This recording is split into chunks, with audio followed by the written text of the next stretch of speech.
Alhamdulillah, alhamdulillahilladzi bi ni'matihi tatimmus shalihat wa bi fadlihi tatanazzalu al-barakatu wal khairat wa bi taufiqihi tatahaqqaqu al-maqasidu wal ghayat. Asyhadu an la ilaha illallah wahdahu la syarikalah dzul arsy rafi'ud darajat wa asyhadu anna Muhammadan abduhu wa rasuluh al-ma'sum min kulli syahwat. Allahumma shalli wa sallim ala sayyidina Muhammad wa ala alihi wa ashabihi min ahlil khairat. Amma ba'du, yang saya hormati Ustaz Hasyim Asy'ari selaku Ketua Yayasan Basirah Rabbaniyah, Bapak Ibu para wali santri maupun santriwati yang saya hormati, para dewan guru, para ustadz-ustadzah sekalian, dan anak-anakku sekalian yang berbahagia insyaallah ya. Pada pagi siang ini kita patut memperbarui rasa syukur kita kepada Allah Ta'ala.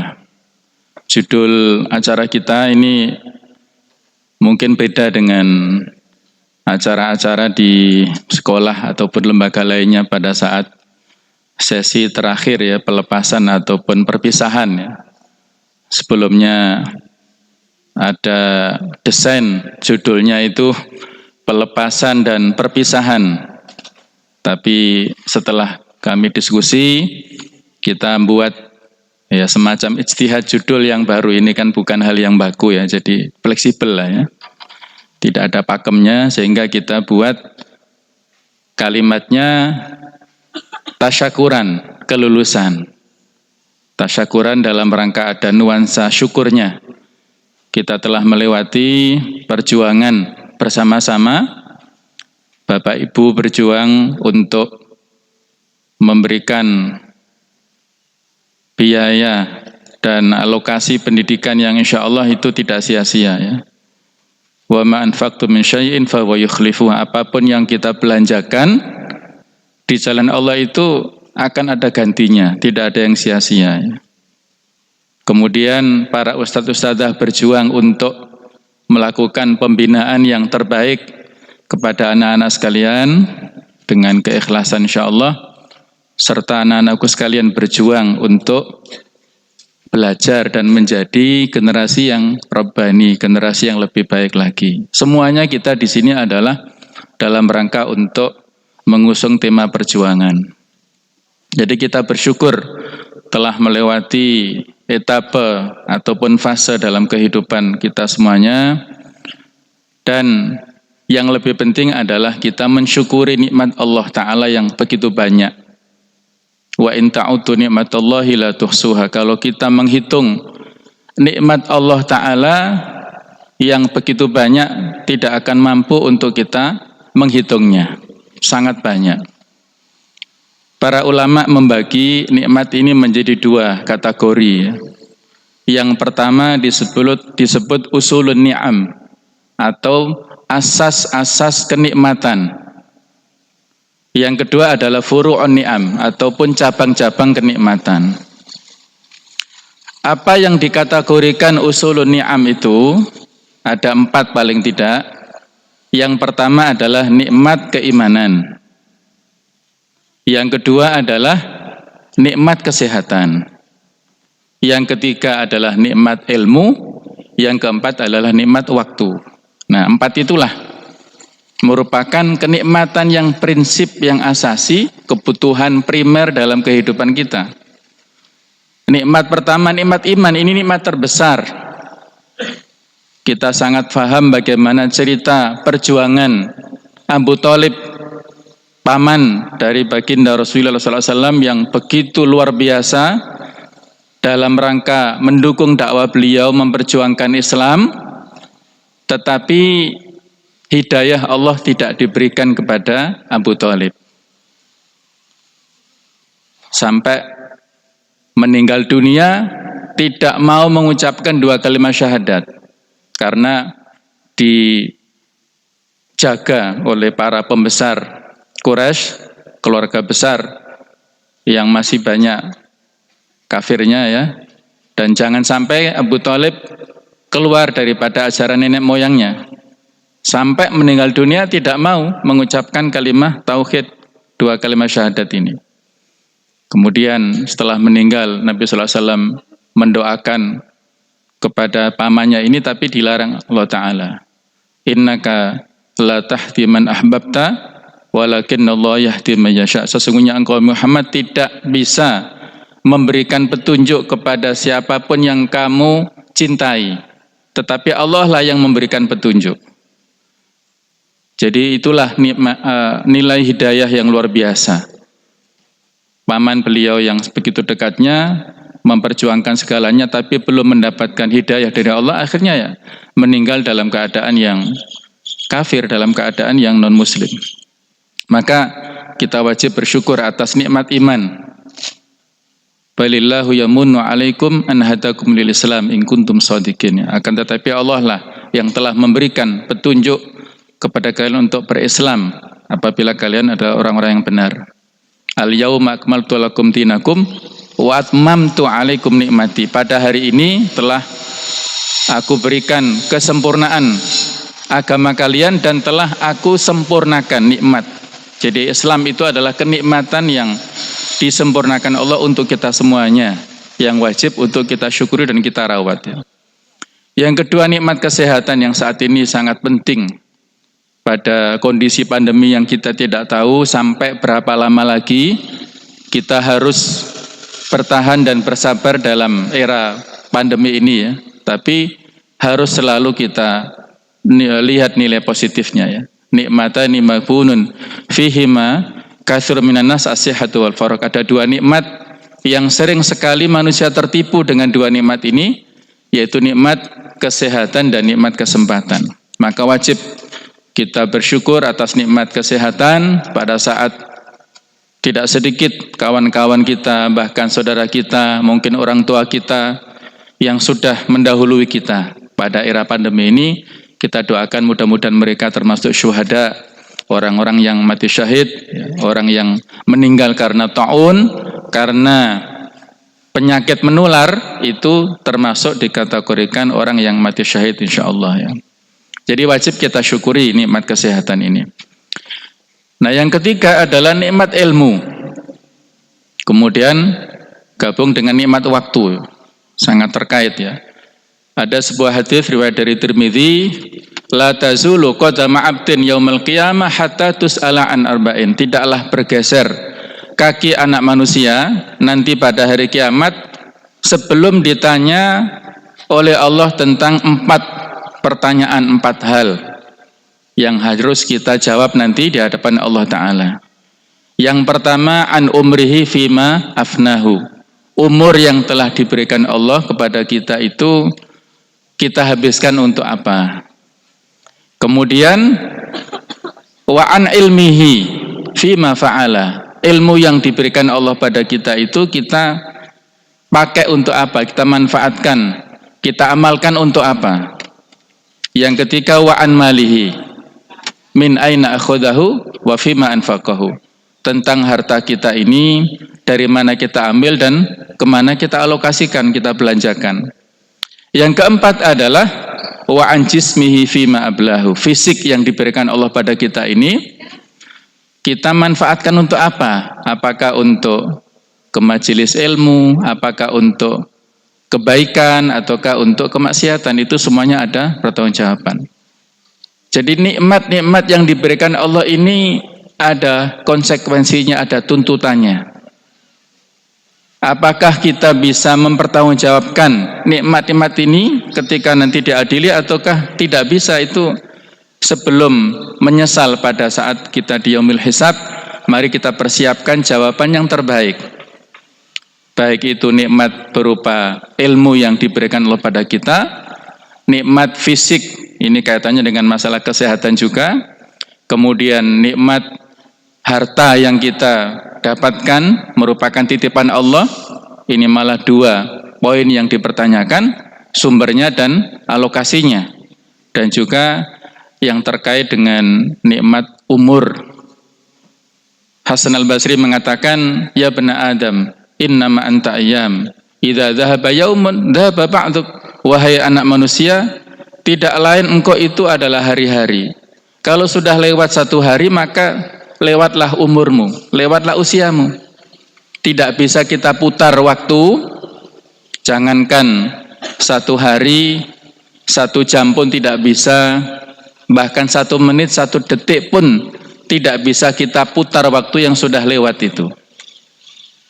Abdullah bin Mas'ud pernah mengatakan, saya tidak pernah menyesal. Penyesalan saya itu adalah kalau matahari terbenam, artinya sudah masuk waktu maghrib, berganti hari ya. Kalau dalam Islam masuk maghrib itu hari yang berikutnya. Sementara ajalku berkurang dan amalku tidak bertambah. Amal kebaikanku tidak bertambah. Itulah penyesalan yang dimiliki oleh Abdullah bin Mas'ud. Imam Syafi'i yang nama aslinya adalah Muhammad bin Idris Asy-Syafi'i, beliau pernah mengatakan sahibtu as-sufiyah. Saya pernah bergaul, berinteraksi dengan orang-orang sufi, ahli tasawuf. Wa mastafattu minhum illa harfaini. Saya tidak mendapatkan manfaat dari mereka kecuali 2 kalimat saja. 2 kata-kata mutiara yang dihafal oleh beliau. Yang ini nasihat untuk kita semuanya ya.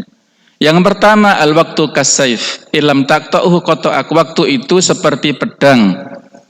Kalau tidak kamu putus, maka dia akan memotongmu. Kalau tidak kita manfaatkan, maka waktu itulah yang akan menghabiskan kita. Yang kedua, wan nafsu in syagholat habil haqqi wa illam syagholatka bil batil. Dan jiwa kita itu, kalau tidak kita manfaatkan, kita tidak alokasikan jiwa ini untuk kebaikan, maka akan menyibukkan kita dengan hal-hal yang buruk. Ya, barangkali Bapak Ibu sudah merasakan ya, bagaimana keberadaan anak-anak kita saat liburan kemarin ya. Kalau di sini alhamdulillah ada waktu yang tersusun ya jadwalnya. Ada waktu untuk bangun malam jam 3 ya, sudah qiyamul lail. Kemudian tilawatul Quran dan juga murajaah Al-Quran. Kemudian juga setelah sholat subuh ada zikir ma'thurat sampai syuruk. Juga setelah itu ada sholat syuruk. Terus sampai KBM. Terus melaksanakan ekstra kurikuler. Kemudian malamnya masih ada taklim ulum diniyah sampai 9:30. Jadi terukur dan terjadwal. Sehingga waktu istirahat sangat minim. Nah, kalau di sini dialokasikan untuk hal-hal yang manfaat, waktu yang tersedia juga sama di rumah. Di sini 24 jam, di rumah juga sama. Tapi apakah seefektif itu bisa dimanfaatkan waktu oleh anak-anak kita ya di rumah? Ya, kita semua merasakan hal yang sama lah, anak-anak milenial saat ini ya. Bagaimana gaya kehidupan mereka seperti itu ya, yang sangat akrab dengan dunia IT dan lain-lainnya, sehingga ya mungkin malamnya itu begadangan, nah, begadang sampai tidur larut malam, jam 1 barangkali masih tidur, nah nanti habis subuh itu tidur lagi, sampai jam berapa Bapak Ibu? Sampai menjelang zuhur, Masya Allah ya. Jadi waktunya sama 24 jam, tapi barokahnya berbeda, efektivitasnya jauh berbeda ya. Itulah jiwa kita. Kalau tidak sibuk untuk urusan kebaikan, kita akan sibuk mengurus kebatilan.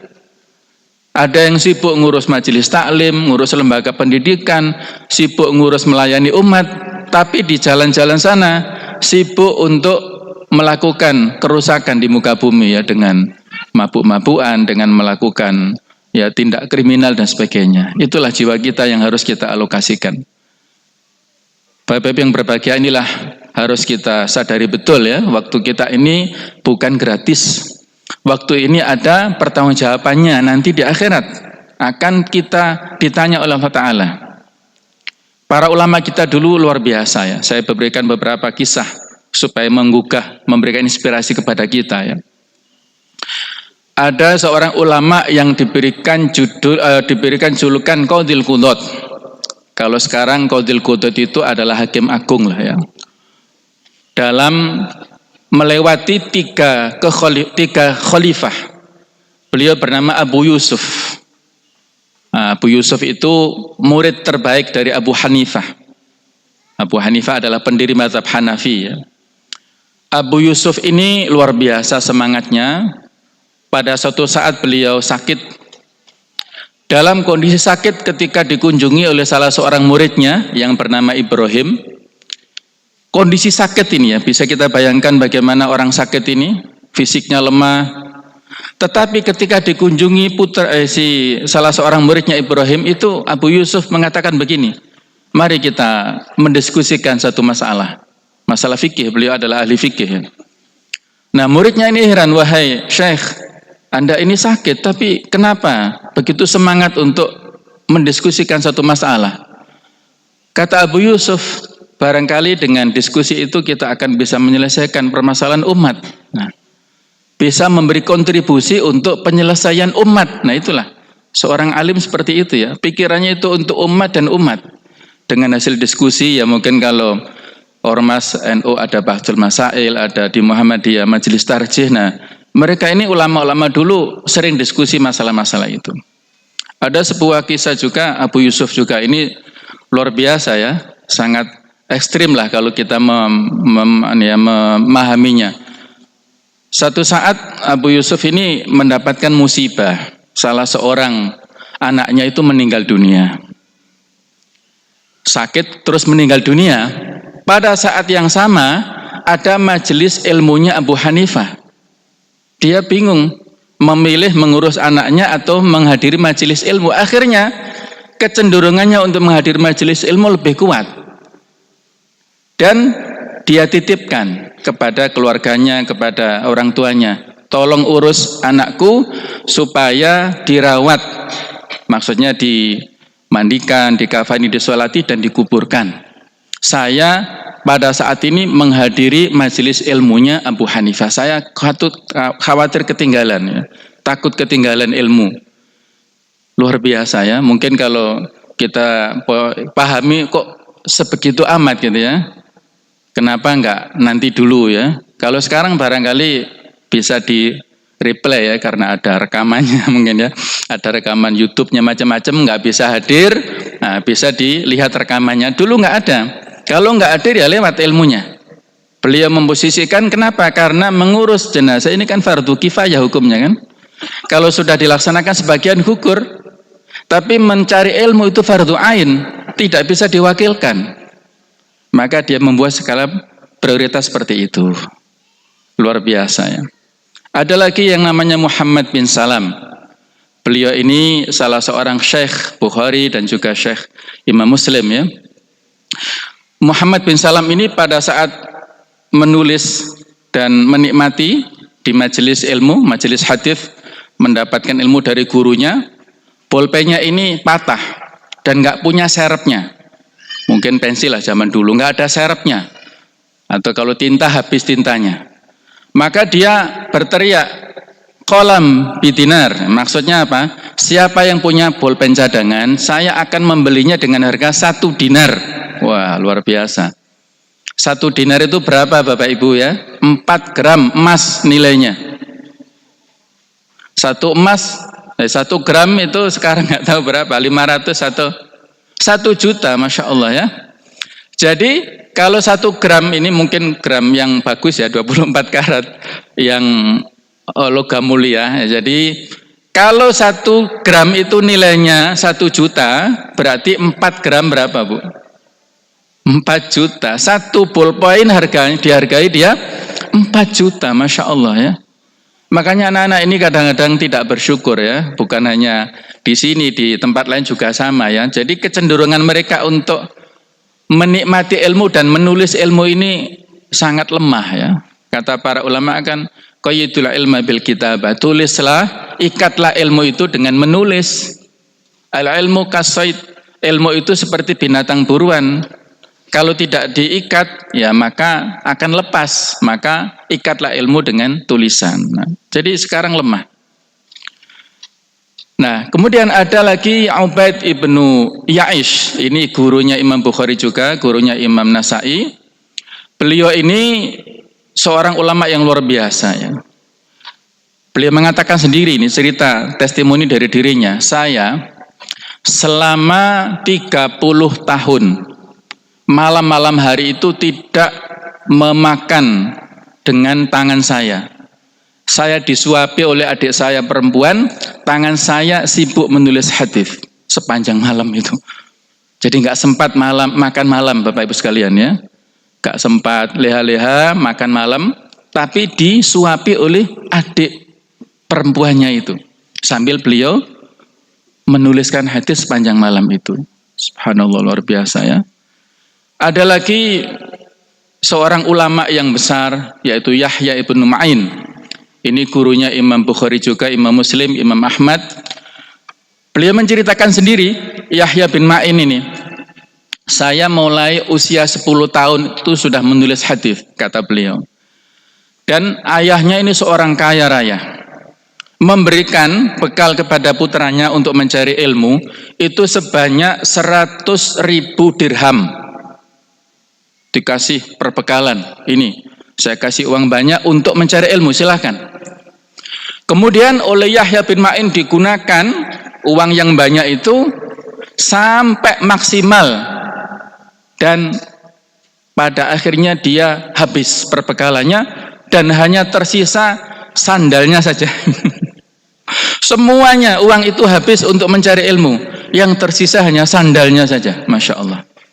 Dan dia mengatakan, saya menuliskan 1 juta hadis dengan tangan saya sendiri.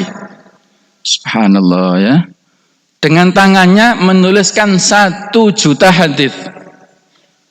Coba bisa kita bayangkan ya. Kalau sekarang mungkin gampang ya, copy paste atau mungkin download ya. Tapi dulu nggak ada media seperti itu. 1 juta hadis, luar biasa. Dengan tangannya ditulis. Sehingga kata Imam Ahmad mengagumi gurunya ini, kullu hadis la ya'rifuhu Yahya bin Ma'in fahuwa laysa bihadis. Setiap hadis yang tidak diketahui, tidak ada rekomendasi dari Yahya bin Ma'in itu bukan hadis. Nah, sampai seperti itu ya. Perjuangan dalam rangka untuk menjadi seorang ulama yang luar biasa. Inilah kisah-kisah ini sangat banyak bisa kita baca di dalam literatur ya, memberikan inspirasi yang sangat banyak kepada kita, para ulama kita yang luar biasa. Mereka memperjuangkan ilmu untuk mendapatkan ilmu itu dengan luar biasa. Imam Ahmad itu pada saat dia mau mengambil hadis dari salah seorang gurunya, As-Sun'ani, itu melakukan perjalanan panjang, kemudian kehabisan bekal. Habis bekalnya, akhirnya beliau menjadi buruh juru panggul. Masya Allah ya, Imam Ahmad pendiri mazhab Hambali itu ya, sampai menjadi juru panggul, kuli panggul, supaya mendapatkan upah dan dibuat untuk makan, untuk minum, dan melanjutkan perjalanannya. Imam Malik bin Anas itu ulama yang luar biasa, pendiri mazhab Maliki ya. Beliau itu luar biasa kekayaannya juga, tapi karena saking banyaknya dia membelanjakan hartanya untuk mencari hadis, mencari ilmu, kehabisan uang.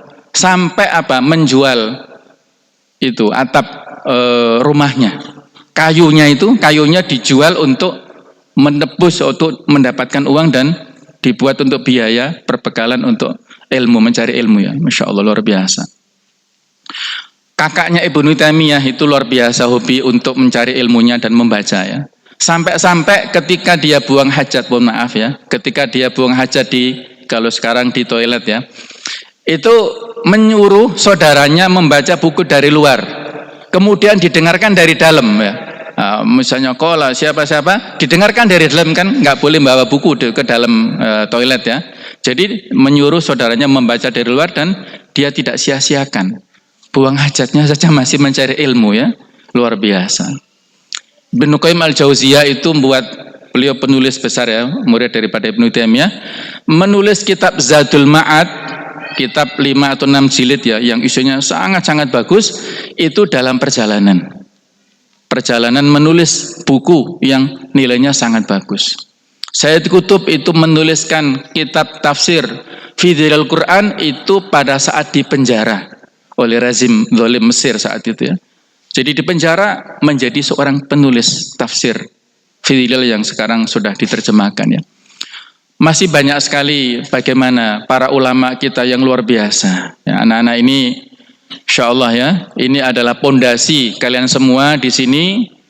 kita menggunakan kurikulum Islam terpadu ya. Ini adalah kurikulum yang komplit, memadukan antara kurikulum Kementerian Pendidikan, kemudian Kementerian Agama dan juga kurikulum lokal kita, ditambah dengan muatan-muatan yang Islam yang lainnya. Ini saya kira belum cukup ya. Jadi kalian ngaji, belajar di sini selama 3 tahun itu jangan merasa cukup. Masih ada waktu yang panjang untuk melanjutkan. Kalau tahun ini kami membuka SMA khusus putri, mudah-mudahan tahun depan juga ada putranya insya Allah. Mohon doanya semuanya, sehingga anak-anak sekalian bisa lengkap dalam hal literaturnya dan juga bekal-bekal ilmunya. Mudah-mudahan nanti di jenjang pendidikan S1 itu lebih mandiri dan memiliki imtak yang lebih bagus lagi ya. Ini sedikit dari kami ya. Terima kasih atas seluruh partisipasi panjenengan semuanya, dan mudah-mudahan apa yang sudah kita lakukan adalah senantiasa menjadi investasi untuk kita semuanya mendapatkan ridho dan barokah dari Allah Ta'ala.